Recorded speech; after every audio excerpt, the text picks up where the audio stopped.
যোৰহাট জিলা প্ৰাথমিক শিক্ষক সন্মিলনীৰ অভিযোগ পত্ৰ দাখিল। অসম ৰাজ্যিক প্ৰাথমিক শিক্ষক সন্মিলনীৰ আহ্বানত যোৰহাট জিলা প্ৰাথমিক শিক্ষক সন্মিলনীয়ে যোৰহাট সদৰ আৰক্ষী থানাত দাখিল কৰে অভিযোগ পত্ৰ। বিশেষ নিযুক্তি প্ৰক্ৰিয়াৰে শিক্ষকসকলক SNA স্পৰ্শ মডিউল যোগে বেতন প্ৰদানৰ নিৰ্দেশ বাতিলৰ দাবীত বিভাগীয় কৰ্তৃপক্ষলৈ এই অভিযোগ পত্ৰ দাখিল কৰে। যোৰহাট জিলা প্ৰাথমিক শিক্ষক সন্মিলনীৰ সভাপতি ত্ৰিদীপ বৰুৱাই তেওঁলোকৰ সমস্যাসমূহৰ বিষয়ে মন্তব্য দাঙি ধৰে। News desk AIN live. 2024 চনত আমাৰ যিসকল ঠিকাভিত্তিক শিক্ষক আছিলে ঠিকাভিত্তিক শিক্ষকসকলক 2024 চনৰ জুলাই মাহত তেখেতসকলে বিশেষ নিযুক্তি প্ৰক্ৰিয়াৰ SRD স্পেচিয়েল ৰিক্ৰুইটমেণ্ট ড্ৰাইভৰ জৰিয়তে নিয়মীয়া কৰিছিলে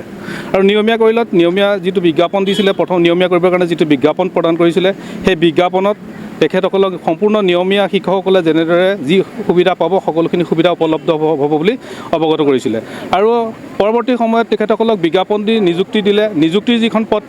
নিযুক্তি পত্ৰ লাভ কৰিলে কিন্তু তাৰ আগতে তেখেতসকলে ঠিকাভিত্তিক শিক্ষকৰ যিটো চাকৰি আছিলে সেই চাকৰিটো সম্পূৰ্ণৰূপে ৰিজাইন দি আহিলে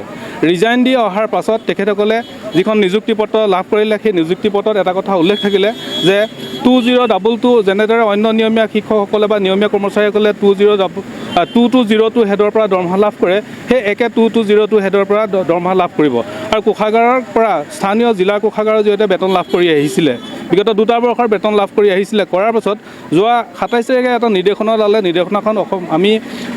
31 জুলাই তাৰিখে লাভ কৰিছোঁ আৰু সেই নিৰ্দেশনাত কোৱা হৈছে যে শিক্ষকসকলক স্থানীয় কোষাগাৰৰ পৰিৱৰ্তে SNA স্পৰ্শৰ যোগেদি দিছপুৰ কোষাগাৰৰ পৰা তেখেতসকলক বেতন প্ৰদান কৰা হ'ব। এতিয়া কথাটো হ'ল কি যে SNA স্পৰ্শ এই যিটো মডিউল এই মডিউলৰ যোগেদি দৰমহা দিয়া ব্যৱস্থাটো কেৱল মাত্ৰ কেন্দ্ৰীয় চৰকাৰৰ যিসমূহ আঁচনি আছে যেনে ধৰি লওক IOI ঘৰ দিয়া বা অন্যান্য যিসমূহ আঁচনি আহে এই আঁচনিসমূহৰ ধনহে সেই SNA স্পৰ্শৰ যোগেদি প্ৰদান কৰা হয়। আমাৰ নিয়মীয়া শিক্ষকসকলক জিলা কোষাগাৰৰ পৰিৱৰ্তে দিছপুৰৰ SNA স্পৰ্শৰ জৰিয়তে এই মাত্ৰ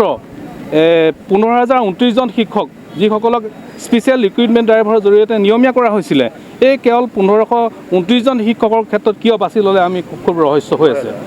15,029 জন। এতিয়া কথাটো হ'ল কি যে আমি যিটো হেডৰ পৰা দৰমহা লাভ কৰিব লাগে সেই হেডৰ পৰা আমি দৰমহা লাভ কৰা নাই এটা বেলেগ হেডৰ পৰা আমাৰ দৰমহা আহিছে যিহেতু ৰাজপত্ৰ যোগে ঘোষণা কৰিছে চৰকাৰে ৰাজপত্ৰ যোগে ঘোষণা কৰা 2202 হেডটোৰ পৰিৱৰ্তে অন্য বেলেগ হেডৰ পৰা যেতিয়া দৰমহা আহিছে ক'ৰ পৰা আহিছে দৰমহা কেনেদৰে আহিছে আমি নাজানো এই বিষয়টো অনুসন্ধান কৰিবৰ বাবে আমি সদৰ থানাৰ যোগেৰে ভুক্তভোগী যিসকল শিক্ষক আছে শিক্ষকসকলে ইয়াতে আহি অভিযোগ পত্ৰ প্ৰদান কৰিবলৈ আমি থানালৈ আগবাঢ়ি আহিছোঁ। আমি অভিযোগে দিছোঁ কেছ নহয় আমি শিক্ষা বিভাগ বুলি নহয় আমাৰ দৰমহাটো বিভাগে কোন শিতানৰ পৰা কেনেদৰে ভৰাই দিছে আমি নাজানো আমি এক তদন্ত কৰিবৰ কাৰণে বিষয়টো আমি আমাৰ স্থানীয় সদৰ থানালৈ আগবাঢ়ি আহিছোঁ। আমাৰ সমগ্ৰ অসমত আছে 15,029 জন শিক্ষক আৰু যোৰহাটত এতিয়া প্ৰায় 250ৰ ওপৰত শিক্ষক আমাৰ নহয় 250 জনৰ ওপৰত শিক্ষক আছে যোৰহাটত।